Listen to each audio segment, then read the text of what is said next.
Indigenous leaders in Western Canada worry they won't be able to access over $1 billion in federal funding to clean up old oil and gas wells. Some of the money already being spent, and First Nations groups want to share. CBC's business reporter Kyle Bax has the story.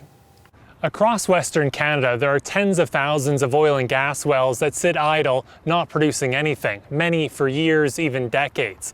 As part of the federal government's aid package to the oil patch, it committed $1.5 billion to clean up those wells.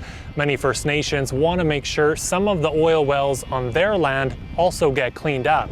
So far, Indigenous officials say none of the money has gone toward First Nations.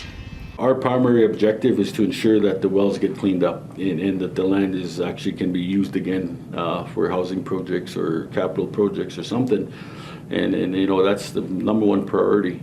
I know from my community that the wish is to get all the pipes out of the ground, you know, that aren't active anymore. Alberta, Saskatchewan and British Columbia are in charge of dishing out the federal funds to remediate those wells. The Indian Resource Council is asking for 10% of the money be set aside for First Nations. At this point, only the government of BC has indicated it may allocate money specifically for Indigenous groups. Alberta and Saskatchewan say discussions are still ongoing. Indigenous officials say talks are helpful, but they want action since some of the money is already out the door. Kyle Bax, CBC News, Calgary.